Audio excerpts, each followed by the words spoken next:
Welcome to the Second Plan A podcast, where we dive deep into the art of navigating life's twists, turns, and sucker punches.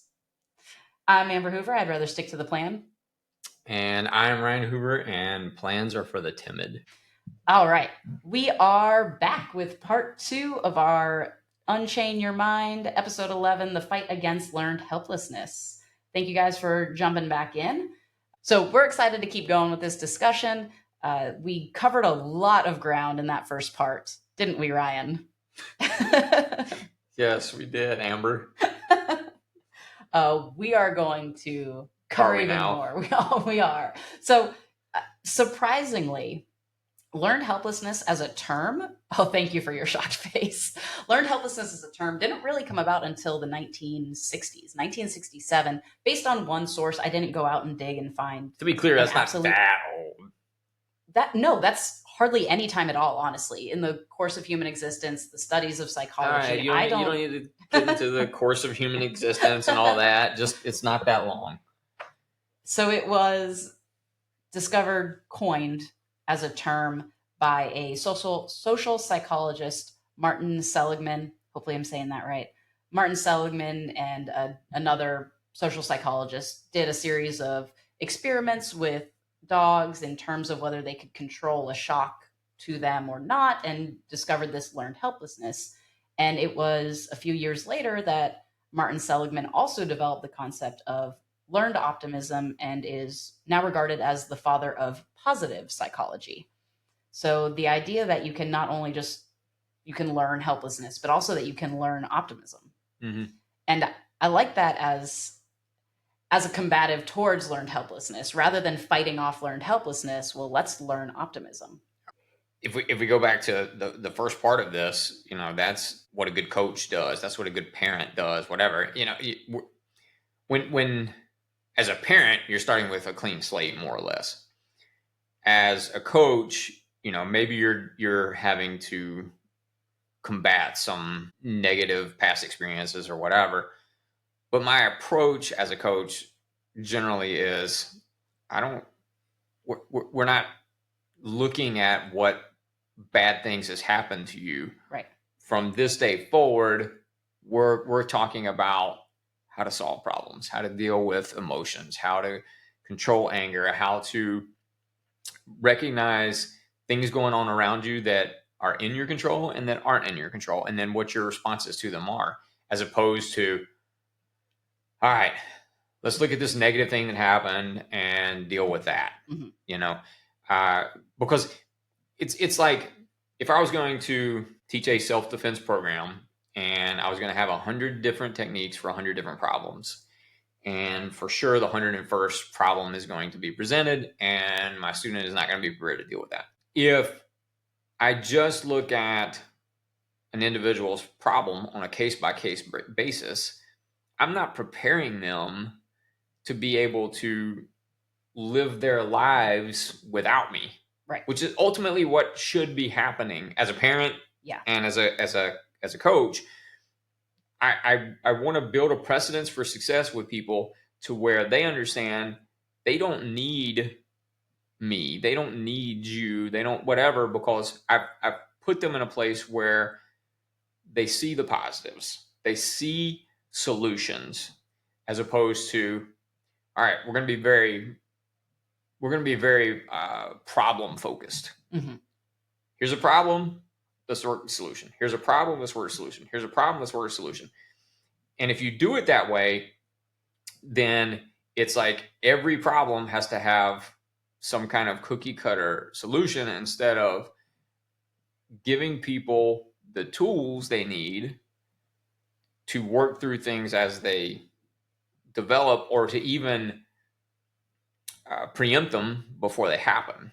If we look at learned helplessness almost as, I hate to call it an illness, it's not an illness, but if we think about it that way, it's brought on Munchausen by proxy kind of thing. Yeah. Where you have created this in this person because you've continued to problem here, I'm going to give you the solution. Problem, okay, I'm going to give you the solution. Yeah. And you see this in work environments as well, from leaders who aren't willing to give other people some control and some freedom to find their own solutions. They just keep putting out fires and now no one can do anything, and they want to know why they have to be the one to do everything. Yeah. Well, you created that. That felt personal. For me, yeah, no, no, that doesn't sound right. No, we referenced it maybe in the last episode 10. Where we talked about Hard Ready a lot. Yeah. That program. Oh yeah. Yep. Filter your feed. Yeah, where we were talking about nutrition and how we can make time for these things now or later. It's a similar idea in that whatever I'm giving attention to and whatever I'm feeding my brain is or my body or whatever is going to either short term help me or long term be a problem for me. And I'm going to make time for it one way or the other. Yep. And so if I can teach people not just what to eat, or not just what not to eat, rather, right, but what to eat, how to prepare it, give them the freedom to know that if 20% of their diet, 25% of their diet, or whatever is not super clean, that's okay. It doesn't have to be this dichotomy of everything is clean or everything is not clean, and give them the freedom to know that regardless, it'll be all right. The all or nothing cognitive bias ties in heavily with pervasiveness. Yeah. Okay, well, if I get 20% of this diet wrong, I may as well say screw it and just let everything go down, let the entire diet go down, let my next meals go down, rather than thinking, well, this, I messed up a little bit, I'll get back on track, I'll be okay. Yeah. And that's where you get a much healthier relationship with your nutrition. Right.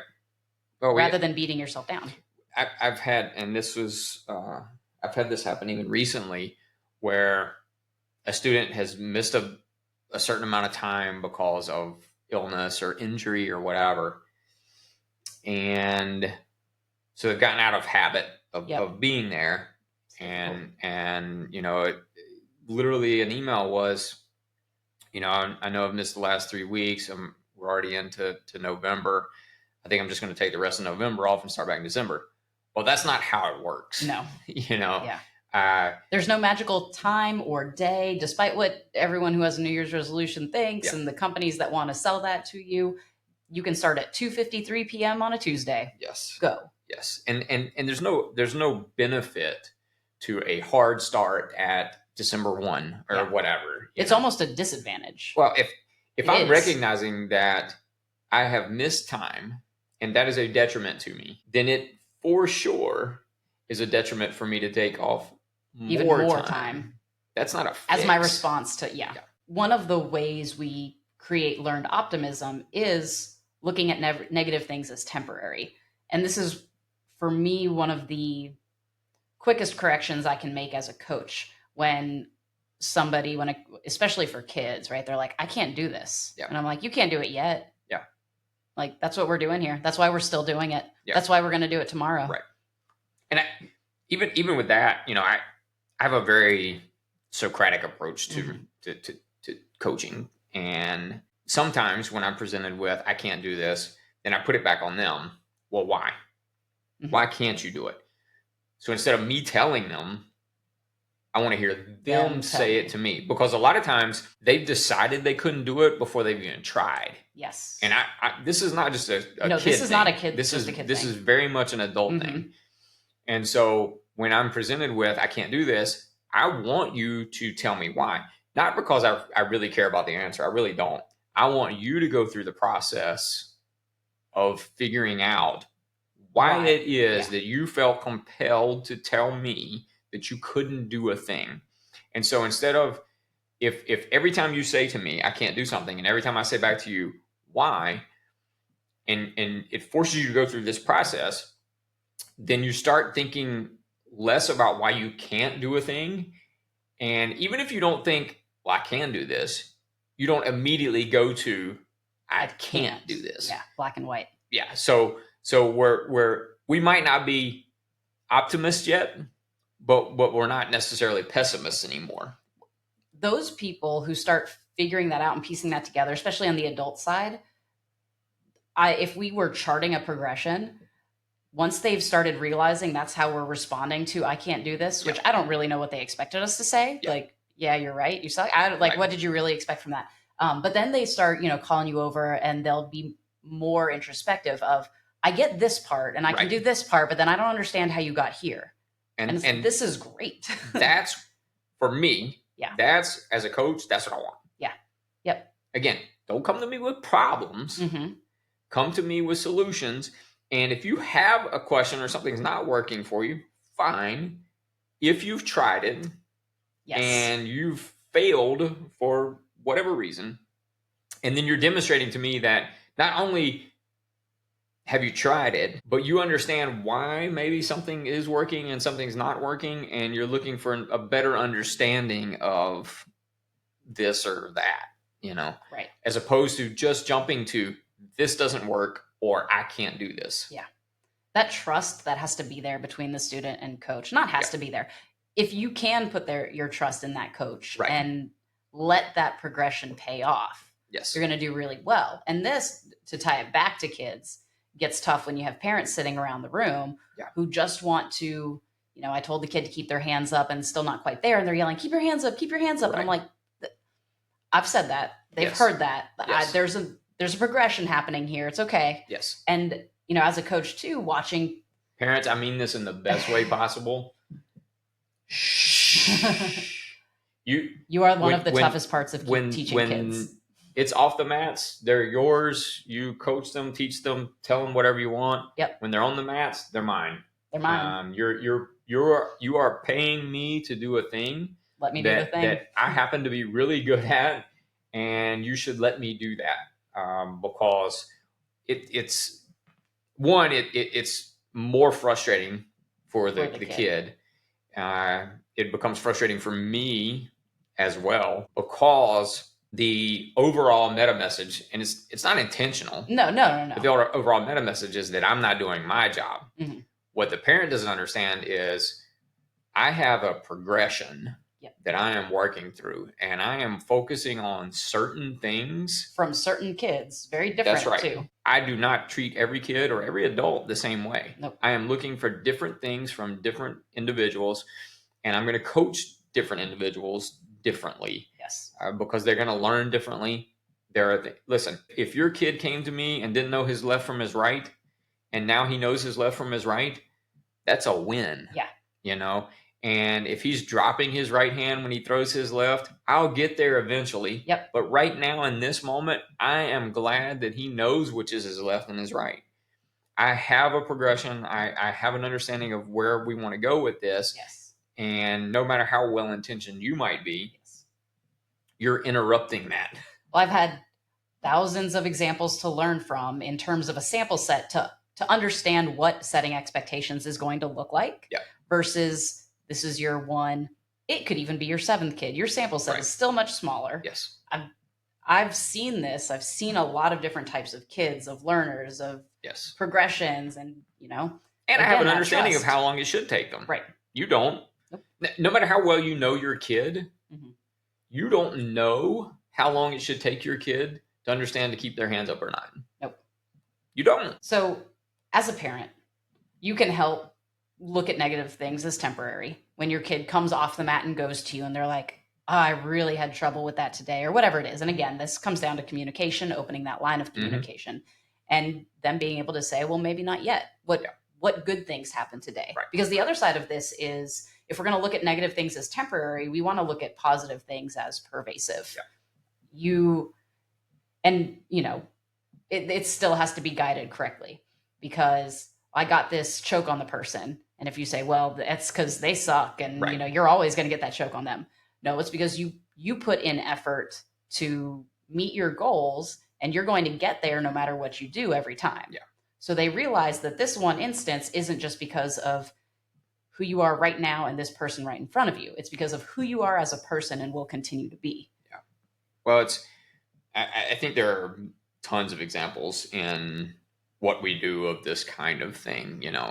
If you do, let's say you have 6 4-minute rolling rounds or sparring rounds or whatever, And if you finish those rounds and you've worked with 6 different people, and the only thing you're thinking about is that one time you got triangled, or that one time that somebody faked and fainted and caught you to the liver, and you're not thinking about all of the successes that you had in those rounds, then that's a pretty good indicator of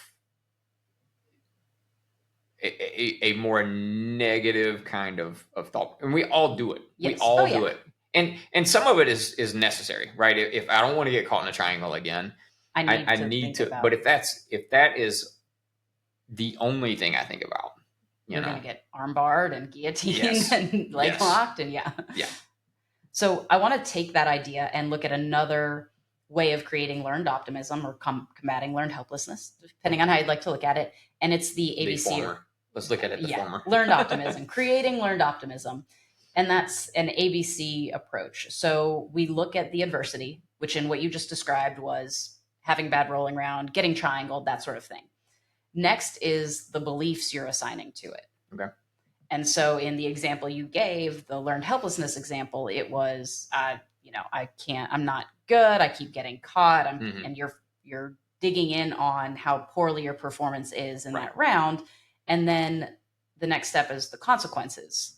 Well, if you think you're not good at what you're doing, you're not going to put in the effort to continue to get better. So it spirals based on what your beliefs were. Yeah. So if we can, and again, I think this is where having a support network, having people to talk to in person, or I guess with your algorithm and your women's grappling network group or whatever you're in. Yeah, be careful with those. No, listen, that's a whole different topic. Sorry to at them in your grappling group online. We'll see what the edit looks like on that one. Leave it. Internet. So don't be scared. So what we have to do now, I'll go for it, is look at our adversities. Yeah. And I use the rose, thorn, bud approach with kids, identifying something you did really well, something that you didn't do well, and then an opportunity, something that you want to work on. So that gives you a chance to start isolating what your thought processes are and what you assign, the beliefs and behaviors you assign to adversity that you experience. Mm. I didn't do really well in this round. That's my adversity. Okay, well, what belief am I going to put around that? What's the narrative I'm going to put towards that? Mm-hmm. Because it could be, well, I just suck at jiu-jitsu and I'm never going to try this again. Yeah. Or it could be, this is a challenge for me. I'm not used to challenges. This is something I can put in effort and I'm going to feel better on the other side because I'm going to feel like I worked for it. Yeah. There's an interesting thing there. If we're talking about an individual that is generally good at things that they do, yes, it can sometimes be very easy for them to quit on something that they're not all that immediately good at. Yeah. If you are used to quickly being able to do a thing, and then all of a sudden you run into something that's not your experience, it is very easy to just be like, I don't want to do this, I'm not good at this, so it must not be something for me. Yeah. And it's like when my academia before college, I never really studied. Didn't have to. Mm-hmm.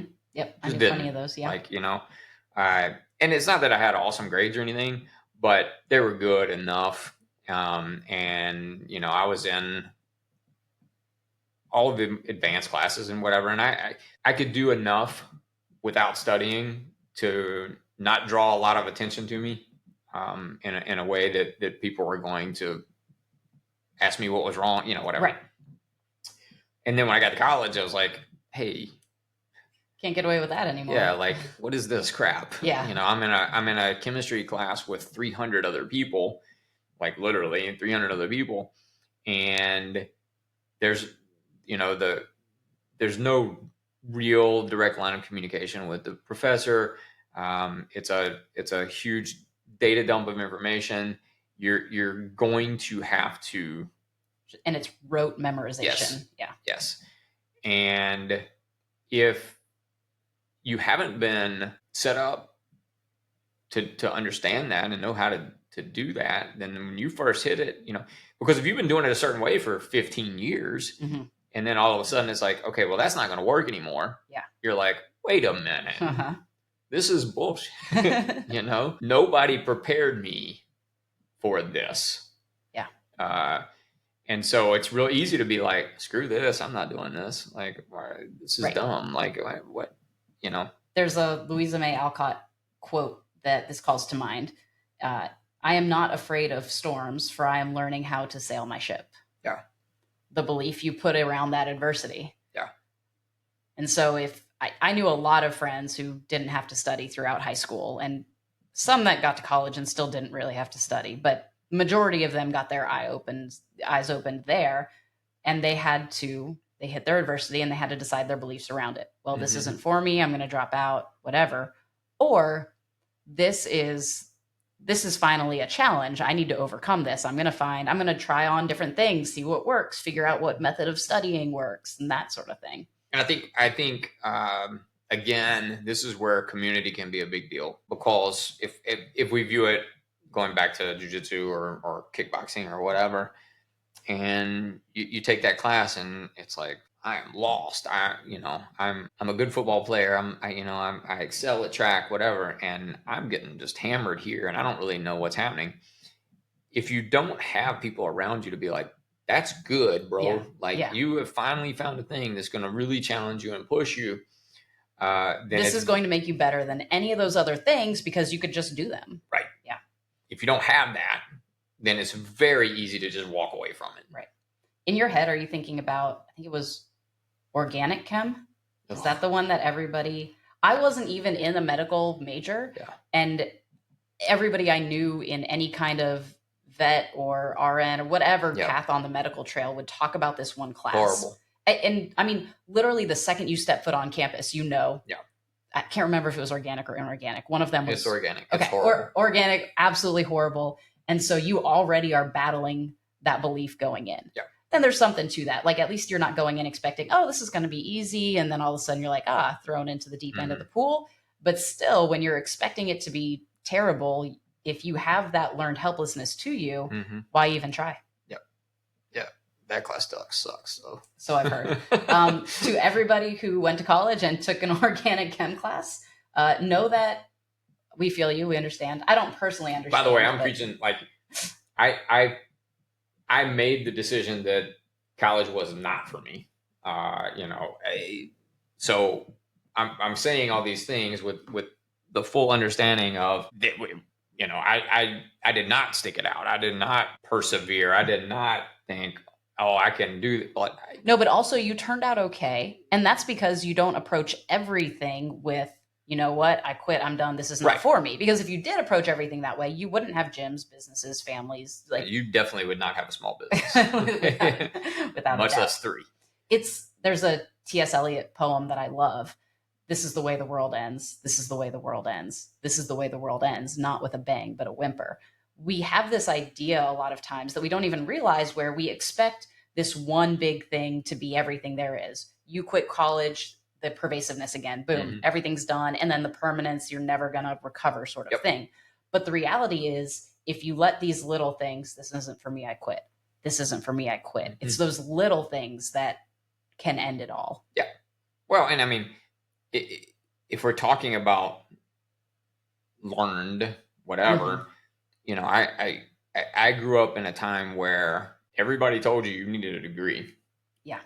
You need a college degree, you need a college degree, you need a college degree. I think now, there's still plenty of people that go to college, but I don't think there's the same level of expectation anymore that in order to succeed, you need this. I do think we're taking a big mental health shift. So you were told you need to go to college, you need to get a degree. Yeah. One of the things I was told as early as like freshman year in high school is, I'm going to have a job that doesn't exist yet. Not quite exactly how it worked for me, except that, a big part of my job is social media management. That didn't exist. That totally existed when I was in high school, because it was like 5 years ago, but it's fine. I tried. So we should be soon having a new workforce. If we imagine somebody here in 20 years next to us who can tell us, well, when I was growing up, we were told whatever. Yeah. Probably an over-reliance on self-care kind of thing, but that's gonna wiggle its way into a narrative, just like in the back of my head is you're being prepared for jobs that don't exist Right. yet. That's going to be in the back of their head. Yeah. All right. I mean, every generation has, Right. the thing. The truth is, there's some truth to the thing, but it's rarely. Again, if we go back to always or never, those things are rarely true. There are very few absolutes when it comes to how to navigate life, which is why, in our world and in the self-defense side of things, it's super important that it's not organic chem, and you have to just memorize these things. It is, you are going to be presented with problems, and you're going to have to come up with solutions in real time, and these solutions may not exist on paper anywhere, because the nature of violence is chaotic and dynamic and ever changing, and we're dealing with humans, and on both sides. Right. And instead of learning how to have this kind of syllogistic process where it's if this, then that, we look at it from a more holistic approach where I have a basic understanding of principles and why certain things might work and why certain things might not work. Then when I'm presented with something that I haven't ever seen before exactly like that, I can figure out a solution. Yeah. Whereas if and I would view that as a very positive, optimistic way. There's a freedom to that. Yes, of looking at things. Because the flip side of it is, well, every problem has to have the right solution. Yes. Well, I mean, you used ABCs. The adversity is there's a lot of dynamics and variables involved in self-defense to where it cannot be codified on paper in a book for you to just read and find the solution, or just ask and get the solution. And you can then take your beliefs and make that, well, I'm never going to be able to do this. I can't, there's no right answer. How am I ever going to figure this out? Or you can take the belief of, well, there's a lot of freedom in that. That means I have some power and control to figure things out. And now I just need the principles. Yeah. And I do think, and there's something to the idea of perfect being the enemy of good. Yeah. Sometimes, or even great. Yeah. I mean, sometimes, like in this moment in time, I just need to do a thing. It might not be the perfect thing right now, right? But in the amount of time that it's going to take for me to figure out what that perfect thing is, the moment's already gone. Yeah. And now there's a new perfect time or new perfect thing that you're going to have to figure out. Yes. And so sometimes it's better for me just to act, do it based on the information I have right now, and again, this paralysis by over analysis is very restrictive. It keeps me from getting shit done. Yeah. And the freedom of understanding that, look, I'm going to make this decision right now based on the information I have. If I need to switch gears, then I do that. Yeah. If 2 weeks down the road, I realize, okay, this is working, but it'd be a little bit better if we also did this, then do that. Right. The idea, like we talked about the 3 Ps in the first part of this, I think a lot of times we get so attached to a permanence kind of thought. Very few things in life are permanent. I mean, I don't know of any that are. The running joke we have is, Amber came on as a kids instructor, a kids coach, and it was a temporary position. Well, everything's temporary. Yeah, we're 11 years later, and I'm still temporary. It's still temporary. Coach. I mean, odds are, when you die, you probably won't coach kids anymore. So it was. So I think we get caught in this loop where inaction paralyzes us. Yeah. Because we're afraid whatever we say right now or do right now can't be undone or can't be modified or can't be changed. And that, to me, that's a pessimistic, negative way of looking at it. Yeah. I'm going to make the best decision I can right now based on the information I have, and know that I am good enough and have the freedom enough to adapt as needed moving forward. This thing is not permanent. No. And you need that freedom for it to not be. Yes. I mean, they can remove tattoos now. Nothing's permanent.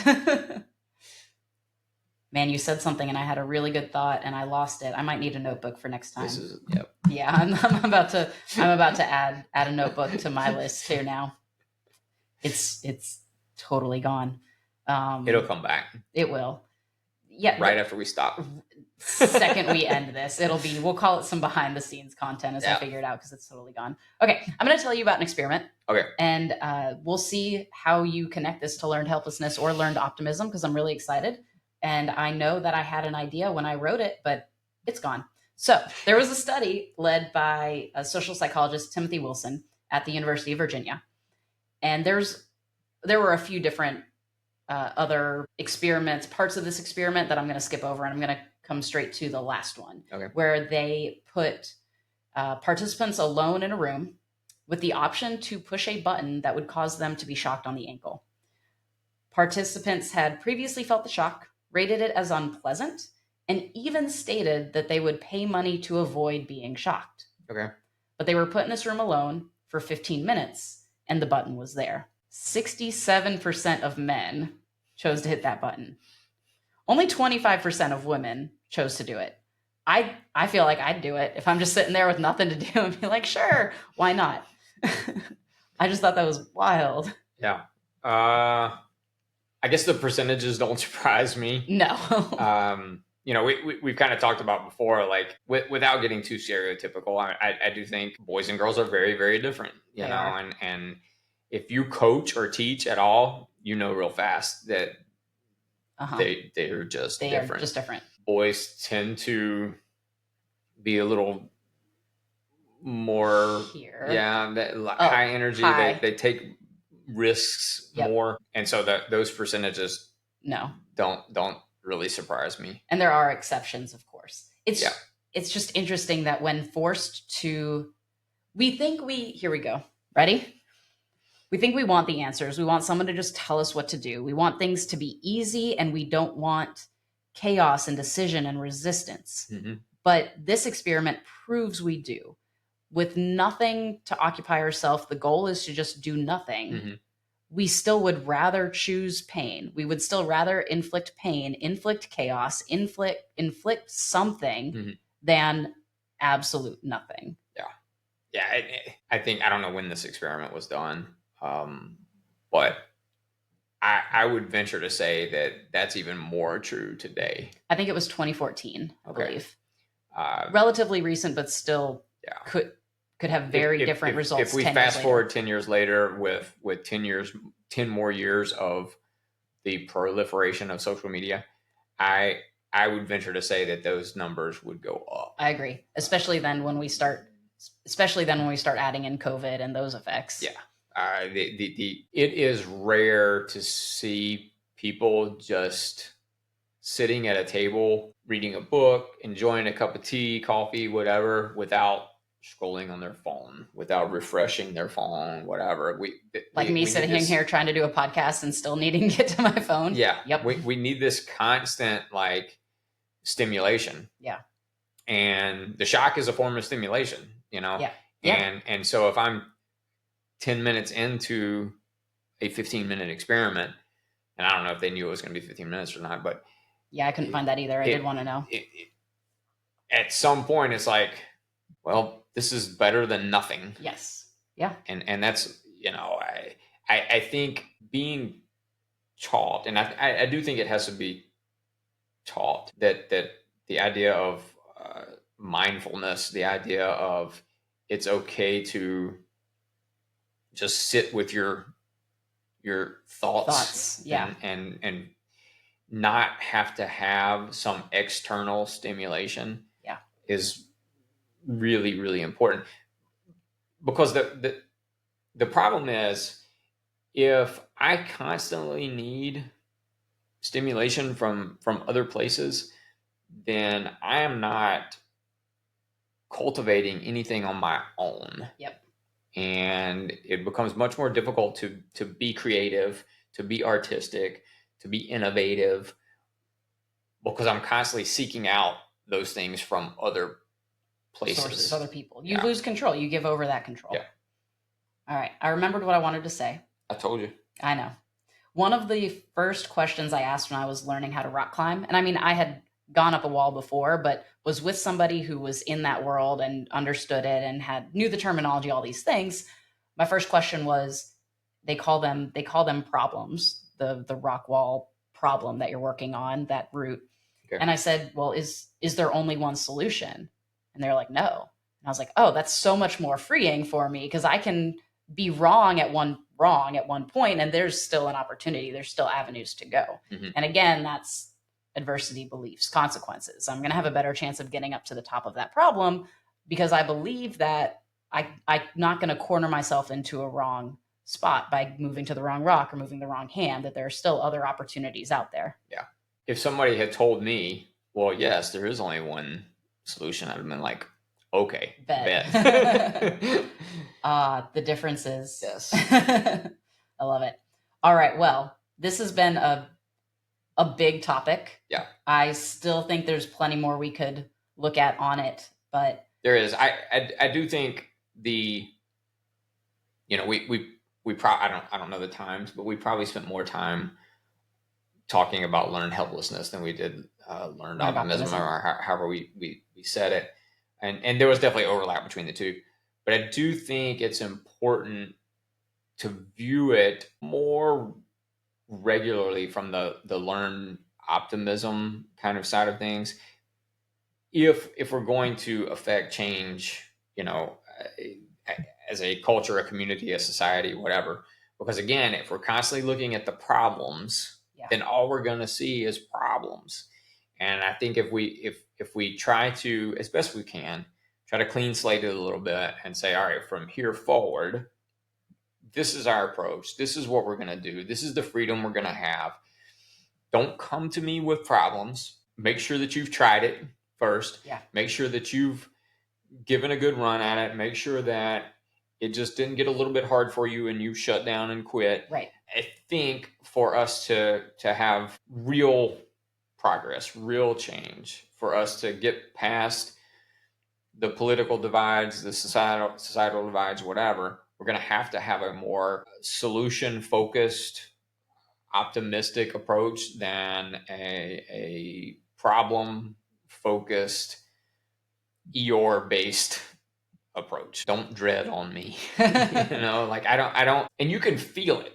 It's palpable, it's tangible. Yeah. You can feel when you have been around somebody that is constantly negative. It's draining. It's exhausting. We're not saying don't vent. No. But look, you know those people in your lives that are always here, yes. High energy. They're excited. They're always smiling. They've always got positive things to say. Whatever. Usually, now there's a point where that can become exhausting as well.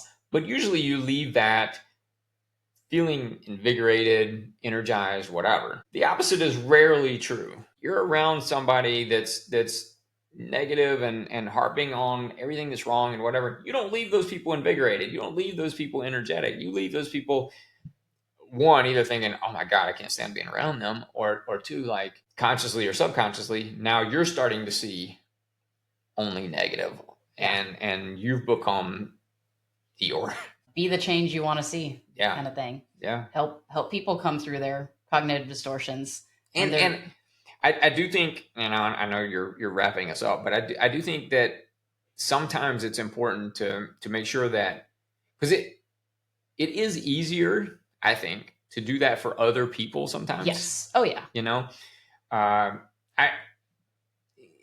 I've lived a few lifetimes, and when I've had jobs where I was running a thing or managing a thing or in some kind of leadership role or whatever, and I was doing it for someone else, I had no problems talking money. I had no Yep. problems, Yeah. negotiating contracts, whatever. When it was me, it was so much more uncomfortable for me to do those things. Yeah. Yeah. You know, even though I wholly believe in who we are and what we do and everything. I hate Asking for what it's don't worth talk. is, Yeah, yeah, don't talk to me about I know. money. This, that, and the other. And so this is similar when you're the person that is reminding others about how good their life is and how positive things are, and don't focus on the negative, blah blah whatever. You're I, also reminding yourself. you should be, Yeah. because it's really easy to do that for everybody else and forget you need to do it for yourself as well.